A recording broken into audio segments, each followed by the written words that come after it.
tal? Mi nombre es Kimberly Gómez y hoy les vengo a hablar acerca de la sexualidad y de la dignidad humana. Bueno, empecemos definiendo qué es la dignidad.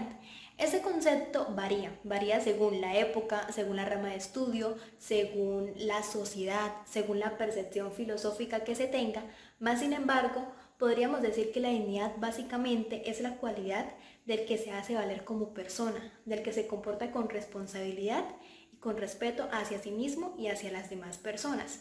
De hecho, hubo alguien que la definió como una palabra tan corta, una definición tan larga y un valor muy poco respetado. Y esta dignidad se encarga básicamente de que nuestros derechos no sean vulnerados y que nosotros como personas los hagamos respetar. ¿Y en qué situaciones se presenta la dignidad? Pues fíjense que esta no solamente se presenta en aspectos sociales, sino también culturales, religiosos y hasta personales, en donde se vean involucrados pues nuestros derechos. Entonces nosotros podríamos hacer valer esa dignidad que tenemos por el simple hecho ya de ser seres humanos, no dejando que nos maltraten tanto física como verbalmente, tampoco permitir que las ideas de otras personas hagan que cambien las nuestras o que otra persona quiera sobrepasar por encima de nosotros. Bueno, y todo ese tema de la dignidad es bastante curioso debido a que grandes pensadores tenían como una idea errónea de ello. Por ejemplo, Aristóteles. Aristóteles, obviamente según la época, él decía que como los seres humanos somos la única especie animal que tiene la capacidad de ser inteligente, de tener libertad, pues era el único que merecía la dignidad y además que las otras especies animales tenían que servirnos. Y no solo con respecto a los animales, sino que esa dignidad era según el estatus que se tenía como persona. De hecho, las mujeres, por ejemplo, siempre tenían menos dignidad que los hombres y lo mismo que los de alta gama con respecto a los esclavos. De hecho, Aristóteles decía que la dignidad no consiste en nuestros honores, sino en el reconocimiento de merecer lo que tenemos. Tomás de Aquino, por ejemplo, pensaba que la dignidad era como un derecho pues que se otorgaba solamente a las personas que hacían el bien y por las personas que no lo hacían eran indignas. De hecho, él decía, un hombre tiene libre elección en la medida que es racional. Immanuel Kant también decía que las personas que no hacían el bien eran indignas, pero pues él era bastante contradictorio, o se dice que fue bastante contradictorio, porque decía que todos merecíamos la dignidad. También dijo que solamente merecían la dignidad las personas que poseen la inteligencia y el raciocinio. De hecho, las mujeres tenían pues poca dignidad debido a que para él ellas como que tomaban decisiones más con respecto a las emociones y no a lo racional. Los animales pues obviamente como no son razonables tampoco eran dignos, entonces se dice que él fue bastante contradictorio en esa parte. Él decía, a causa de una mentira, un hombre es capaz de aniquilar su propia dignidad. Y por otro lado tenemos al conferencista Saber Echeverría, que da un concepto de dignidad mucho más moderno y diferente a lo de los otros pensadores de los que ya les he comentado, y él decía que todos los seres humanos eran dignos, pero no solo ellos, sino también el medio ambiente y los animales, porque de una u otra forma el medio ambiente y los animales nos contribuyen para nosotros poder existir y pues ellos también estos son seres vivos que son merecedores de la dignidad.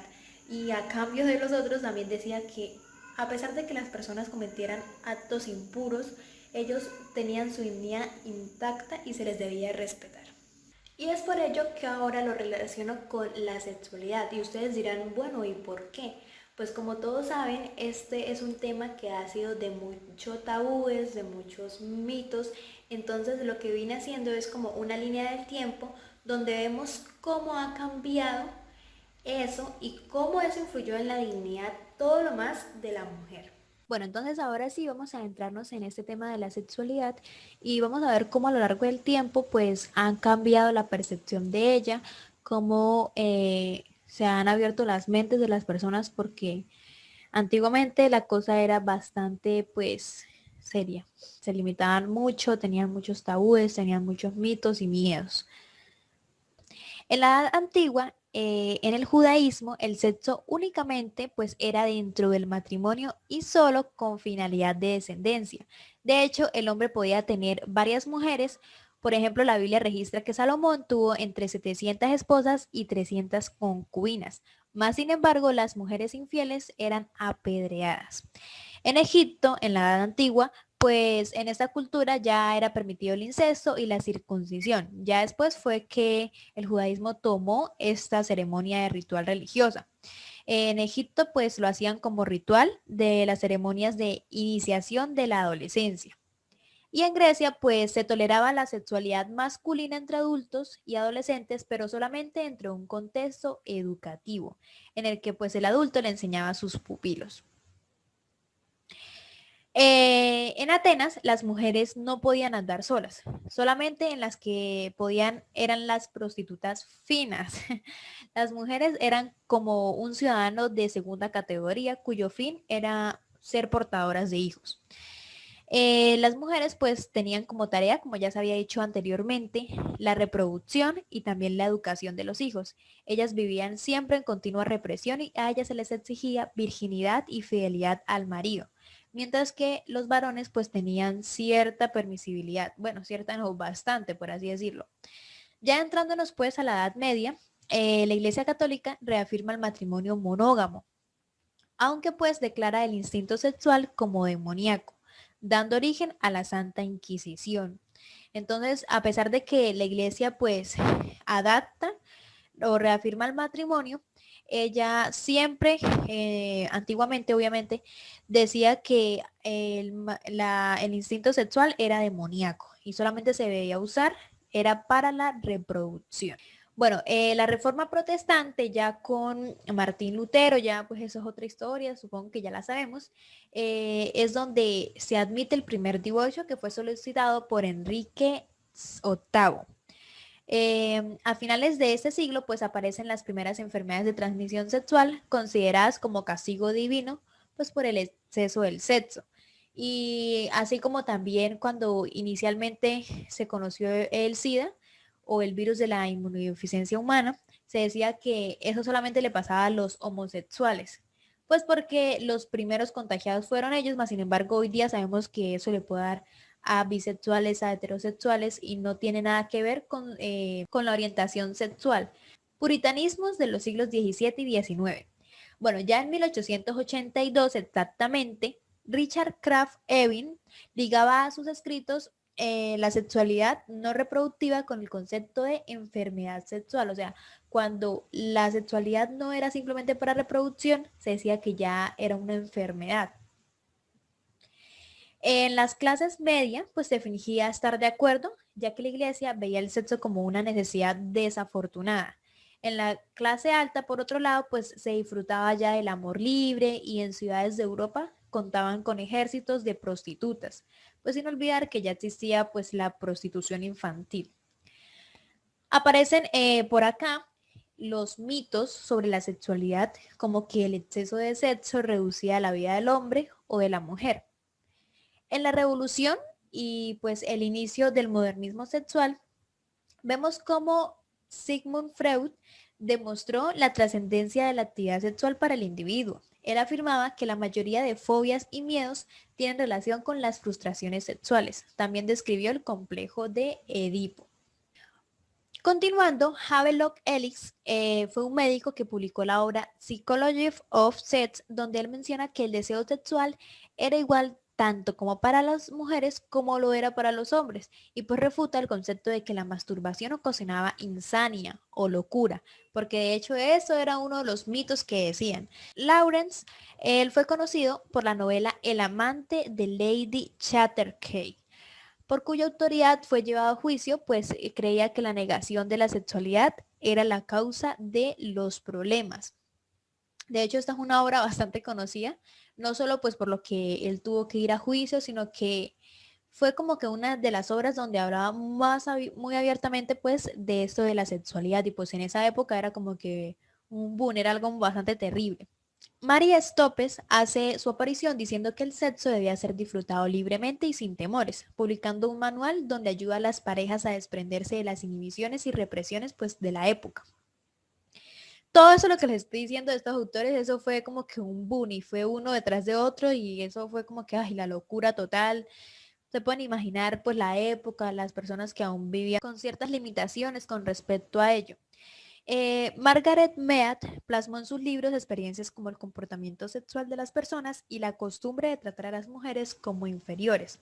Jeremy Geer pues era una feminista bastante activa que en sus obras atacaba los estereotipos rígidos en los que se habían encasillado a las mujeres como pasivas, mientras que a los hombres como activos. Bueno, entonces ya obviamente mucho tiempo después, como ya vemos acá, se empezaron a realizar estudios sobre la sexualidad. Entonces, Alfred Kinsey inició el estudio sistemática de la sexualidad, lo que permitió develar ciertos mitos y tabúes que rodeaban la sexualidad. En su obra Sexual Behavior de Human Male, donde a partir de datos de investigación descubre que la sexualidad es mucho más normal de lo que se creía. Por otro lado, William Wanster y Virginia Jason.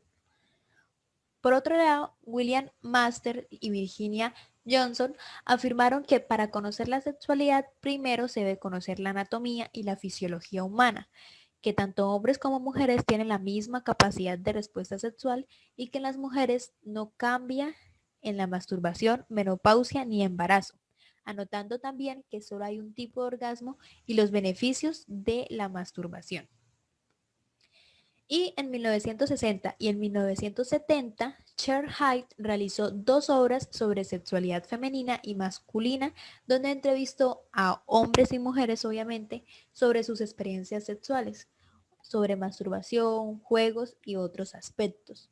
Y pues aquí, básicamente, desde los 70 hasta donde vamos, ya la mente ha sido más abierta, obviamente, progresivamente.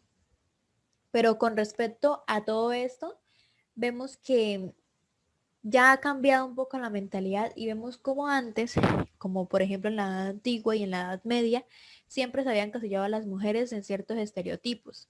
Y esto es lo que obviamente las ha ido pisoteando, pisoteando su dignidad, no las hacían valer como persona, pero gracias a varias feministas activas, y no solo feministas, de hecho médicos, psicólogos, pues se les puede abrir mucho más la mente a las personas sobre estos temas. Bueno, y por otro lado, pues no queda de más decir que yo solamente me centré en la sexualidad, pero obviamente a lo largo de la historia han habido miles de situaciones donde se ha ultrajado esa dignidad que tenemos nosotros por el solo hecho de ser seres humanos. Por ejemplo, en las guerras, donde mueren miles de personas por convicciones políticas que son ajenas a su libertad, como en la época nazi, donde morían miles de judíos por convicciones religiosas y políticas de un dictador. Otros ejemplos en donde también se nos ha ultrajado la dignidad humana, como la trata de personas, las violaciones, los secuestros por parte de grupos armados, la xenofobia, mejor dicho, la lista continúa y continúa. Es más, hasta la mala atención que hay en los sistemas de salud. Mejor dicho, como ya dije, la lista es larga y la verdad es bastante preocupante. Como dijo Ernesto Sabato, al parecer la dignidad de la vida humana no estaba prevista en el plan de la globalización. Muchas gracias por ver este video y recordemos algo que dijo Abraham Lincoln. Es difícil hacer a un hombre miserable mientras sienta que es digno de sí mismo. Así que vamos a trabajar en la dignidad. Chao. Y refuta que el concepto de la masturbación ocasionaba insania. Pausa activa porque no sé qué es insania.